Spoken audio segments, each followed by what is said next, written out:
Bonjour tout le monde et bienvenue sur le programme de Radio Taïwan International. C'est Florian Dai au micro pour ce dimanche 11 mai pour vous accueillir dans un programme qui commencera donc par On en parle à Taïwan et qui se poursuivra dans la version sur Internet avec les deux émissions musicales Partitions orientales et Sous des cieux amplifiés animées par François-Xavier Boulet et par Aurélien Rossanino. Très bonne écoute à vous.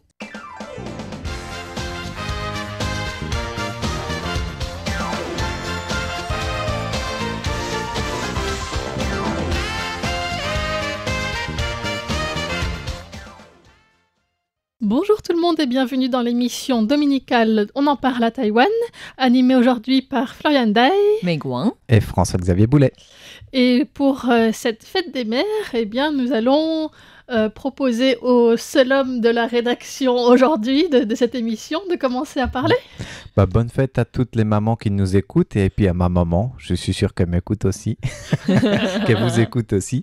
Une belle introduction. Voilà, moi je vais parler des liens maritimes entre les Palaos et Taïwan avec une embarcation traditionnelle qui a mis 19 jours pour relier les deux.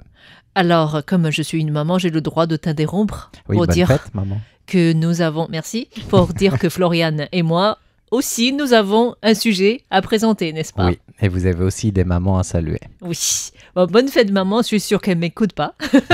Parce qu'elle ne parle pas français encore. Elle pourra toujours apprendre. Alors, je vais vous parler de la journée mondiale internationale des musées avec un site sélectionné à Taïwan cette année. Eh bien, moi, je suis pas maman, mais je vais aussi dire bonne fête, maman, et je suis sûre qu'elle va m'écouter si je lui envoie cette émission, mais sinon, non. Et aujourd'hui, je vais parler de quelqu'un qui a oublié un petit sac dans le train, et c'est un sac qui contenait une très grosse somme d'argent. Oui, oui. Voilà. J'aurais aimé retrouver ce sac que j'aurais... Enfin bref. T'aurais été retrouvé par la police de toute façon. C'est vrai, c'est sûr. Bien mal acquis ne profite jamais. C'est sûr. Voilà. Alors, je vois beaucoup de mamans qui froncent les sourcils en nous écoutant. C'est vrai qu'on fête la fête des mères aujourd'hui, même si en France, par exemple, c'est le dernier dimanche du mois de mai, mais à Taïwan, c'est le deuxième dimanche du mois de mai. Copie sur les États-Unis oblige. C'est pas compliqué, en fait. Je crois qu'on fait tout sur le modèle américain. La fête des pères, je ne pense pas. Non, la fête des pères, c'est parce que c'est... Le 8 août. C'est l'homophone de la fête de papa, en fait. Voilà, 8e jour du 8e mois. Pas. Aux États-Unis, c'est pas comme ça. Non, tant que le chinois n'est pas la langue principale des États-Unis, il n'y a pas trop de risques. Exactement. Alors, on en revient à quel sujet pour commencer? On voulait te laisser commencer. Alors, allons-y, c'est parti. Donc, l'embarcation traditionnelle est partie des Palaos un certain 20 avril pour arriver cette semaine à Taïwan, le 8 mai précisément. Et alors, qu'est-ce qui s'est passé? Cette embarcation traditionnelle, elle s'appelle Partage désintéressé. C'est beau comme philosophie. En langue traditionnelle paluane, c'est Alingano Maisu. J'espère que je prononce bien. Et c'est un projet commun du comté de Taitung avec la société de voyage micronésienne MVS. Ça veut dire Société de voyage micronésienne, c'est son nom. Ça a été créé par, est-ce que vous savez qui? L'ancien président de la République des Palaos, qui est venu à Taïwan d'ailleurs plusieurs fois, et qui était, il faisait pas partie de l'embarcation, mais il faisait partie de l'aventure. Il s'appelle Remenge Sao. Alors là encore, j'espère bien prononcer son nom. Comment tu veux qu'on arrive à se souvenir de Tommy. ce mot? On va l'appeler Tommy, c'est plus facile de l'appeler par son prénom. Sûr. Juste peut-être pour préciser, les Palaos sont un tout petit état insulaire, donc de la Micronésie. Tout à fait. Et qui a des relations diplomatiques avec Taïwan. Exactement. Alors ce périple-là, c'était pour mettre en valeur le savoir-faire, les traditions des peuples autochtones et micronésiens. Et du coup, l'aventure ils estimaient au départ que ça prendrait entre 15 à 20 jours pour relier les Palaos, donc au départ, jusqu'à d'abord l'île des Orchidées, puis après le comté de Taitung. Et il y aura bien sûr le trajet retour jusqu'aux Palaos pour boucler la boucle. Du coup, c'est quelle distance à peu près? 1200 milles nautiques, donc ça fait à peine 2000 km, 1931 précisément. Voilà, pour une embarcation traditionnelle qui, tout au long de son périple, surtout au départ, mais à l'arrivée aussi, a été largement accueillie. Alors, ça n'a rien à voir avec les images du Vendée Globe, le départ et l'arrivée, parce que c'est toute proportion gardée, mais il y a un peu cette idée il y a un périple qui se fait, il y a des héros qui prennent la mer et on les accompagne au départ et on vient les accueillir en fête avec des feux d'artifice, des danses traditionnelles, etc. à l'arrivée. Donc, c'est vraiment tout un festival, en fait, cette aventure, hein. Et à quoi ça ressemble une embarcation traditionnelle des Palaos? Alors, c'est ça qui est intéressant, c'est qu'au départ, quand j'ai vu cette information, on parle un peu d'équivalent de pirogue, en français, c'est comme ça que je traduisais le terme, en tout cas. Et puis, en faisant des recherches et en voyant comment c'est construit, ça ressemble plus à un bicoque. Donc, comme un catamaran, en fait. Il y a 2 coques et le corps du bateau qui est au milieu des 2 coques de cette embarcation traditionnelle qui a dû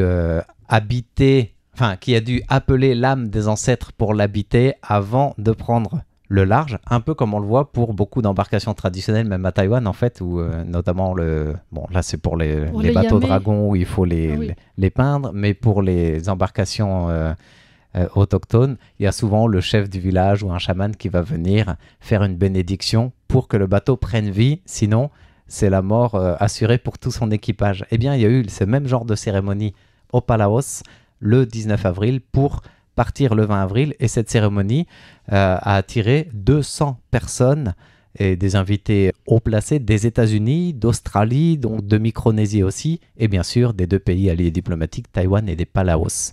Notamment du côté taïwanais, il y avait l'ambassadrice au Palaos, Jessica Lee Ting-hee. Il y avait bien sûr l'ancien président des Palaos, Tommy Remengesau, qui ont accompagné cette fameuse cérémonie traditionnelle paluane par le grand chef chaman Gneremlengi. J'espère que je n'écorche pas trop les noms, c'est un peu compliqué comme sujet aujourd'hui.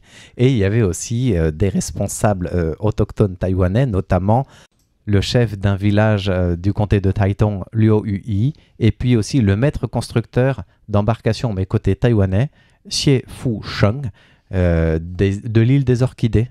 Voilà, ils se sont rendus sur place aussi pour faire les bénédictions ancestrales parce que c'est pas un seul maître marin qui va naviguer, mais c'est tout un équipage, et l'équipage était des Palaos et de Taïwan. Et cette embarcation traditionnelle, la propulsion, c'est la force humaine? C'est rame et voile. C'est rame et voile. Voilà, donc il y a le vent et puis l'huile de coude, voilà, en effet.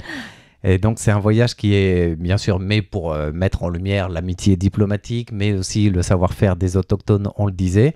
Et depuis le début, donc depuis la construction de cette embarcation jusqu'à son arrivée à Taïwan et son retour au Palaos, ça a impliqué des jeunes, donc des écoles des 2 pays, pour attirer un petit peu leur intérêt, susciter peut-être des vocations pour garder cette tradition, y compris de construction d'embarcations traditionnelles. C'est ça que j'ai trouvé génial.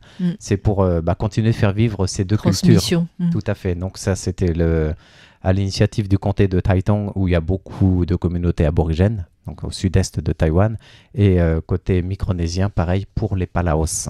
Et il faut dire aussi que les autochtones des 2 côtés, donc de Taïwan et de la Micronésie, sont liés. Ils sont tous les 2 des groupes austronésiens. Tout à fait. Et l'ancien président, donc Paluan, a insisté sur la transmission de cette valeur des connaissances en matière de navigation, parce qu'il naviguait autrement que les outils d'aujourd'hui. En fait, il n'y avait pas de GPS, c'était la boussole, la connaissance du ciel, du vent, donc qui essayait d'être transmise en même temps que cette connivence avec la nature et bien sûr les techniques, pas ancestrales, mais artisanales de construction aussi. Voilà. Et donc, est-ce qu'ils ont voyagé en se basant seulement là-dessus, ou est-ce qu'ils avaient aussi des outils modernes de navigation sur le bateau? Est-ce qu'il y avait un bateau qui les accompagnait à côté pour les guider? Ils ont été accompagnés pour des raisons de sécurité tout au long de ce parcours, parce que ça traverse quand même 2000 km au milieu du Pacifique, mais ils ont voyagé de manière ancestrale avec les outils ancestraux. Donc, ils ont vraiment fait comme avant, sous l'égide d'un maître navigateur des Palaos qui s'appelle Cesario Seiralour, qui a conduit personnellement les 9 marins Ils avaient suivi des formations et des expérimentations avant de prendre la route. Et parmi eux, il y en avait un qui n'est pas du tout expérimenté en navigation, mais c'était le chaman de l'île des Orchidées, donc le chef de tribu Chang Yehai.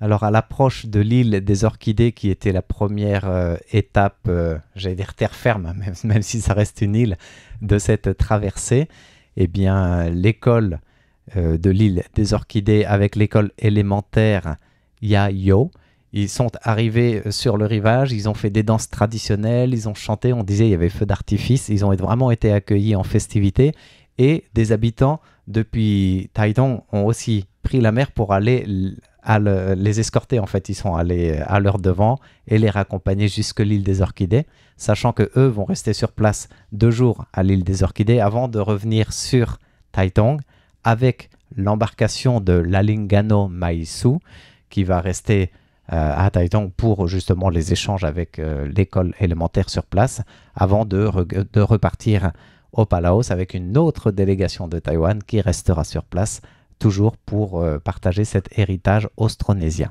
Et du coup, comment ça fonctionnait pendant le trajet? Tout l'approvisionnement alimentaire, ce genre de choses, c'était grâce au bateau à côté ou tout est embarqué? Ils sont partis en embarquant le nécessaire et en se débrouillant sur place. Alors, est-ce qu'ils ont pêché tout en avançant? Ça, j'ai pas été chercher plus loin dans les détails, mais normalement, les escortes, de ce que j'ai compris, les escortes qui étaient à côté, c'était uniquement pour des raisons sécuritaires. D'accord. Voilà, pour ce périple qui a duré donc 19 jours pour faire 1931 km, sans compter le reste du voyage retour.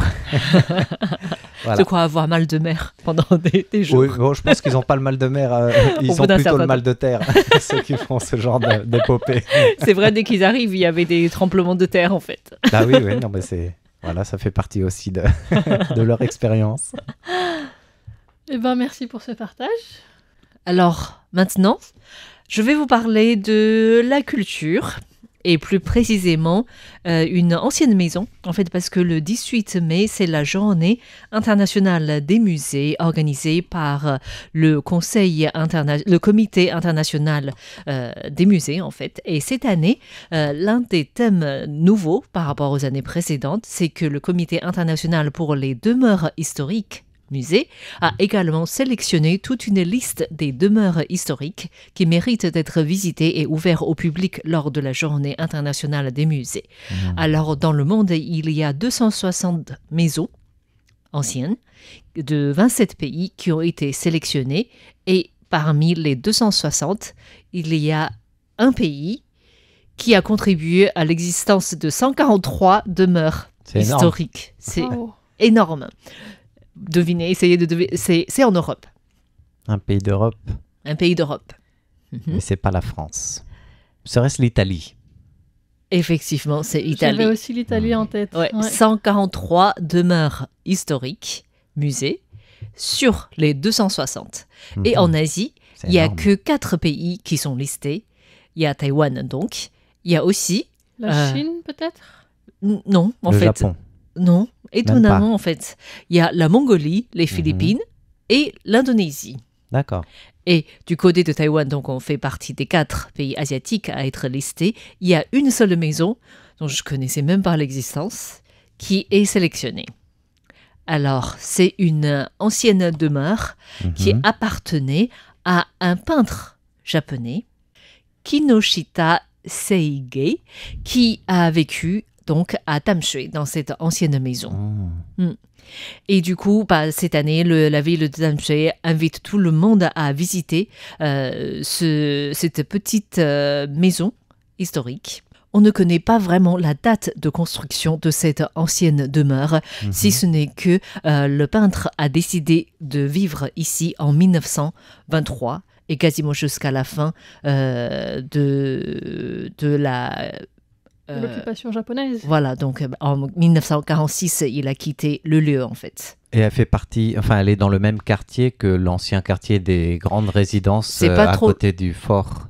Voilà, c'est pas ça. trop loin de Fort Sanomang en fait, donc la Maison Rouge à Tamsui. Où il y a les Et- anciennes ambassades aussi, tout C'est ça. ça. C'est toute une zone où il y a beaucoup de ce qu'on appelle les résidences, Oui. les constructions anciennes en fait. Et du coup, Ancienne les gens pour Taïwan, bien sûr. vont pas visiter celle-là en premier lieu. Non, et elle n'est pas très promue, elle n'est pas très connue D'accord. en fait. Et c'est une petite maison de 3 étages qui a 3 styles différents et 3 matériaux différents. Donc en bas, c'est en pierre. Tout le rez-de-chaussée est en pierre. Tout le mur de D'accord, l'extérieur, la c'est façade. en pierre. Et le deuxième étage, c'est en briques. Mhm. Et en troisième étage, il y a une partie en bois en fait. D'accord. Et du coup, c'est une maison qui a été habitée par le peintre entre 1923 et 1946. Mhm. Et ce qui est assez drôle avec ce peintre, c'est qu'il est né en 1887 au Japon. Il faisait partie de l'école de Kyoto, en fait, en termes de peinture. Oui. Et dans les années 1920, donc au début des années 1920, il devait voyager avec un ami. Leur destination, c'était l'Inde. Et je ne sais D'accord. pas pourquoi, peut-être à l'époque, pour voyager jusqu'en Inde, ils ont dû s'arrêter à Taïwan. Je crois que c'était le même problème des équipements de navigation qui font qu'ils se sont trompés. Non? Et comme beaucoup d'autres étrangers à l'époque, comme des Français pareil, en fait, à l'époque, qui ont essayé d'atterrir à Taïwan, on fait quoi? On tombe malade. Ah oui. Donc, son ami tombe malade. Et pour pouvoir soigner son ami, le peintre a dépensé tout son argent. Toutes ces économies sont passées Toutes ces à économies, Taïwan. ce qui fait qu'il n'a pas pu partir en Inde et il est resté à Taïwan. D'accord. Et en 1923, il a décidé donc de faire venir aussi sa femme et son enfant à Taïwan. Ils ont décidé de vivre dans ce coin-là et parce que de là où il se trouve, il peut voir donc la montagne Guanyin et aussi l'embouchure du fleuve Tamsui. Donc c'est une Donc, résidence vachement bien placée. C'était bien placé, il adorait le paysage et le calme. Mhm. Et apparemment, c'était quelqu'un de assez particulier, c'est-à-dire il avait un style de habit en fait, vestimentaire qui lui plaisait. Il portait des lunettes de soleil, mais roses. D'accord. Et il faisait venir des peintres de Taïwan, des peintres qui sont devenus célèbres par la suite, comme Guo Xuehu, Tsai Yun-yen. Et ce sont des peintres qui sont spécialisés dans la peinture à la colle, comme lui. Est-ce qu'il y a des peintures célèbres inspirées des paysages de Tamsui, par exemple, dans ces tableaux Il a peint beaucoup de peintures de paysages, en fait. Mais il n'a jamais été extrêmement célèbre dans le sens où beaucoup de peintres à l'époque, ils enseignaient dans des institutions artistiques pour pouvoir avoir des étudiants et devenir célèbres. Mais lui, il n'a jamais voulu travailler dans des établissements scolaires, ce qui fait qu'il avait des enfants, non. Il avait des apprentis qu'il formait, mais il n'a jamais été dans un établissement éducatif. D'accord. En tout cas, en 1946, il quitte Taïwan, donc après la Deuxième Guerre mondiale, avec l'arrivée du gouvernement Kuomintang, bien sûr.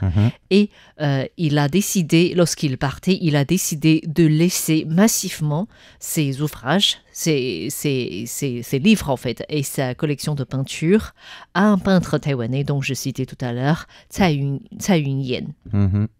Et en 1953, le lieu était devenu l'ancien dortoir des employés du bureau des impôts de Tamsui. D'accord. Et ça appartenait par la suite au ministère donc, des Finances, en fait, parce que c'était alloué aux employés du bureau des impôts. D'accord. Oui. Et ce qui est à noter, c'est que par la suite, c'était beaucoup laissé en abandon. Et que le Nouveau Taipei a tenté de le classer. En bâtiment historique, c'était en 2010, mais il fallait le restaurer. Et du coup, la ville du Nouveau Taipei a lancé un plan de reconstruction, de rénovation, un plan de travaux, en fait, qui ont été accomplis en 2013 et 2015. Or, les travaux auraient dû être exécutés et financés par le Bureau des propriétés nationaux à l'époque. Mais on n'avait pas le budget. Du coup, il y a eu des procès assez difficiles entre les différentes institutions pour que finalement, on a réussi à la restaurer. En 2021, les travaux ont été finis. Donc, le site a été inscrit par la suite par la ville du Nouveau Taipei. C'est donc aujourd'hui un monument historique de la ville, en fait. Donc, pas au niveau national, mais au niveau régional. Au niveau super municipal. Et du coup, est-ce que c'est ouvert au public en général ou C'est non? ouvert au public, Oui, mais c'est d'accord. très peu visité. Je crois qu'on n'a jamais entendu parler ni de ce peintre, ni de cette ancienne demeure. Je me demande pourquoi cette demeure a été sélectionnée. Parce qu'à Taïwan, il y a beaucoup de lieux, des demeures anciennes comme la famille Lim, par exemple, à Banqiao, qui peut être visitée, qui fait aussi l'office de musée, en fait. Il faudrait voir peut-être que justement la politique de cette sélection des sites, c'est de mettre en valeur des choses moins connues, mais qui valent le même niveau que ceux qui sont plus visités ou plus connus. Ça n'engage que moi, c'est juste une question ouverte. C'est possible, en fait, parce qu'on ne sait pas exactement pourquoi cette demeure a été choisie. Sachant que dans le Nouveau Taipei, normalement, quand on arrive à Tanshui et qu'on veut visiter les lieux, c'est un ticket d'entrée qui permet de donner l'accès à plusieurs sites. Donc, ça se trouve, cette résidence fait partie de ces tickets sans qu'on le sache ou sans qu'elle attire le plus de personnes, en fait. C'est fort possible. En tout cas, aujourd'hui, dans la demeure musée, on peut voir les différentes réalisations artistique du peintre, et on peut voir aussi une présentation de la vie assez singulière de ce peintre.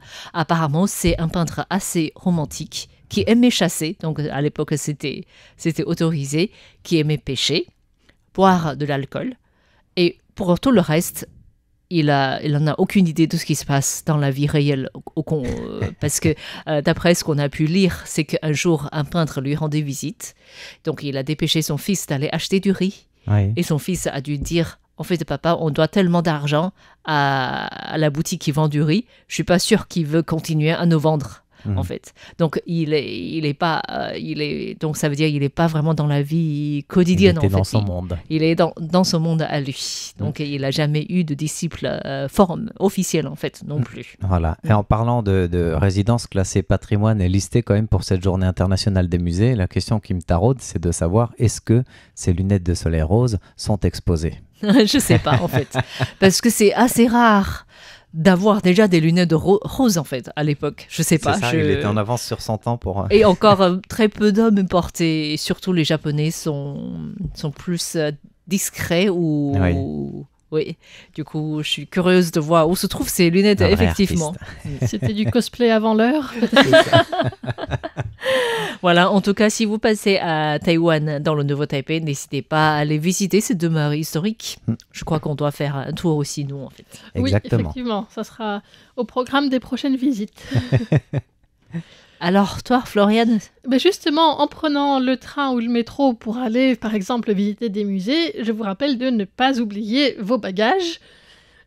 Parce que il pourrait vous arriver une mésaventure, comme il est arrivé à un Vietnamien, Monsieur Hu, récemment, qui a laissé un sac contenant environ 4 millions de dollars taïwanais, c'est-à-dire 118 000 euros. C'est énorme. C'est énorme. Je crois que ça serait disparu rapidement dans beaucoup d'autres pays, en fait. Ben oui, mais c'est déjà, ça, comment tu te trimbales avec en cet liquide, argent-là avec sur toi, des... Ça avait l'air d'être emballé dans du plastique noir avec du scotch autour. Ouais. Et bon, c'est effectivement très surprenant. Et peu après être descendu du train, il s'est rendu compte qu'il lui manquait... Oh, la boulette. Déjà, Voilà. c'est étrange d'avoir autant d'argent liquide sur soi. Et en plus, ça doit être la valise la plus importante lorsqu'on voyage, en fait. Mais oui. Il aurait oublié ses copains, son portefeuille, son ticket, à la limite. Mais cette valise, c'est vraiment étonnant. Ouais. Voilà. Et donc, bon, le personnel du train a été alerté très vite. Et ils ont retrouvé le sac. Et comme c'était une somme très importante, le sac a été tout de suite remis à la police de la gare de Xining, plutôt qu'aux objets trouvés de la gare. Donc c'est du côté de Tainan. C'est ça, du côté de Tainan. Donc c'était un train local. Et le chef du poste de police a déclaré que le passager a signalé lui-même que le sac contenait une grande somme d'argent. Et les agents ont vérifié donc que le contenu correspondait à la description. Et ils ont aussi vérifié les images des caméras de surveillance du train pour confirmer que l'objet appartenait bien à cette personne. Voilà. Et peut-être que parmi la somme d'argent, sur les 4 millions, il en manquait pas un ou deux entre-temps. Peut-être qu'ils ont vérifié ça aussi. Ça n'a pas été dit. J'imagine que oui, la somme a été aussi vérifiée, comptée à la fois par la police et puis le propriétaire. Le propriétaire devait savoir combien il y a dedans. On ne sait pas si les propriétaires et les propriétaires du sac, mais cette somme, moi je reste dubitatif. Voilà. Ensuite, la police a aussi décidé d'enquêter un petit peu sur à la fois le propriétaire, sur l'origine de cet argent et sur son emploi prévu. Donc, ce monsieur Roux habite à Jiayi et travaille dans une usine de pierre depuis de nombreuses années. Il est donc résident à Taïwan. D'accord. Et il a déclaré à la police que ces 4 millions de dollars étaient destinés à rembourser des dettes de son beau-frère et qu'une partie avait été empruntée à des collègues et donc qu'il serait accompagné d'un avocat pour les récupérer. Et le patron de l'usine où il travaille a déclaré que c'était quelqu'un qui passait presque tout son temps à travailler en vivant très simplement et donc en ayant très peu de dépenses. Donc, quelqu'un de pas trop suspicieux dans la vie, quoi. Apparemment, non. Mais cet argent reste quand même suspicieux pour la police qui a décidé d'approfondir un peu son enquête pour s'assurer d'une part que l'argent n'est pas dans un circuit de blanchiment d'argent ni de vente de produits illégaux, en fait, de drogue ou autre chose qui pourrait avoir lieu en parallèle du travail dans l'usine. Mais donc, ce sont que des suspicions. Pour l'instant, il n'y a rien de sûr. Mais il faut dire que même si c'est probablement la plus grande somme d'argent liquide oubliée dans un train à Taïwan, c'est pas la première fois non plus que d'importantes sommes d'argent sont oubliées. Il y avait l'ancien député Chen Ming-wen qui avait laissé 3 millions de dollars en liquide dans un train grande vitesse en 2019.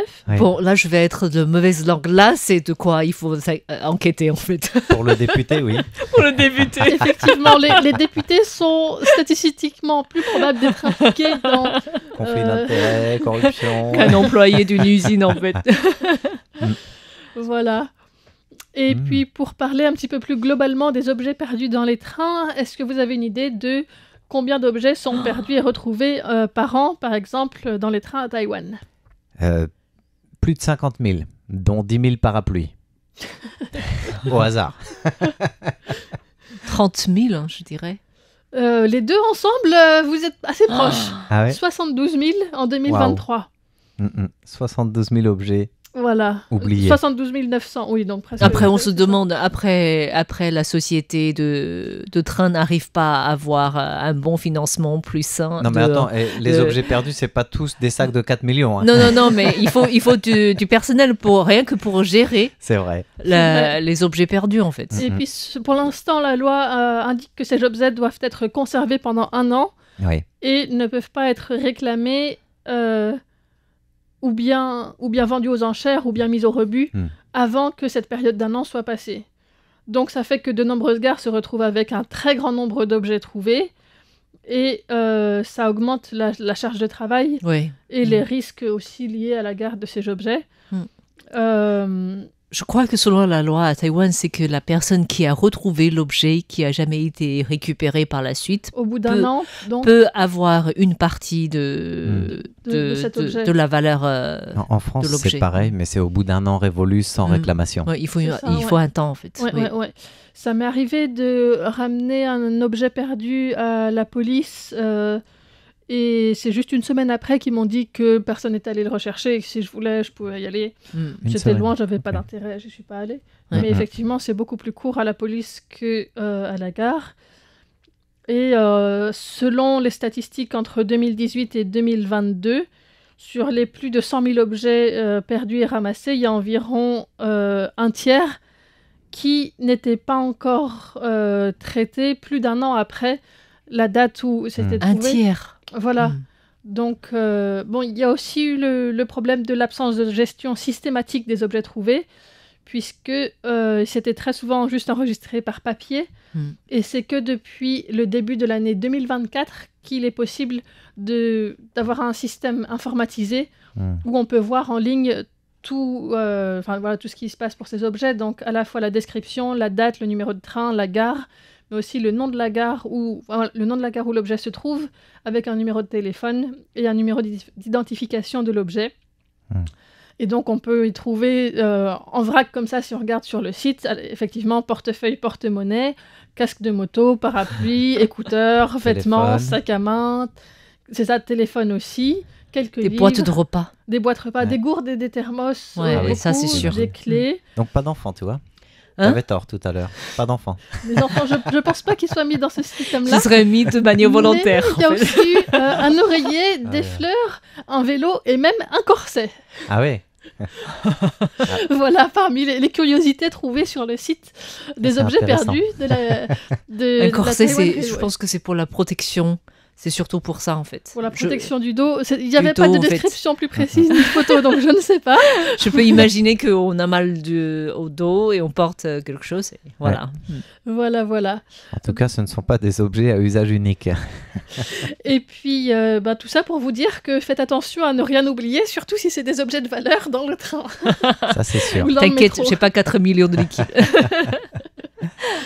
Voilà. Eh bien, on finit par souhaiter de nouveau bonne fête aux mamans. Oui, bonne fête. Et à vous dire à la semaine prochaine. C'était Florian Day et Megouin et François-Xavier Boulet. Bye bye. Bye bye.